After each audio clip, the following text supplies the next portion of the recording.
মোবাইলে প্রেম করে বিয়ে, এরপর সেই স্বামীকে টুকরো টুকরো করে সেই মাংস ফ্রিজে রাখতে গিয়ে ধরা পড়ল স্ত্রী। তবে কোনো অনুশোচনা নয়, জিজ্ঞাসার পর অনায়াসেই বললেন ভুল করে ঘটিয়েছেন এমন ঘটনা।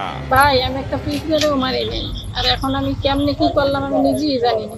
যে স্বামী দিনের পর দিন হাড়ভাঙা পরিশ্রম করে আগলে রেখেছেন প্রিয়তমা স্ত্রীকে, সেই স্বামীকে তারপর লুকাতে পুরো টুকরো টুকরো করে 3 দিন ধরে বিভিন্ন স্থানে ছিটিয়ে আসেন এ নারী।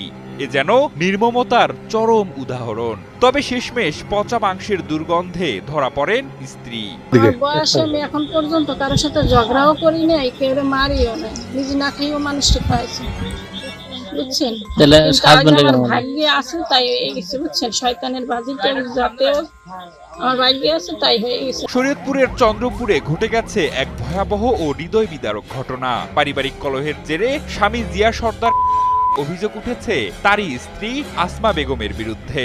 সে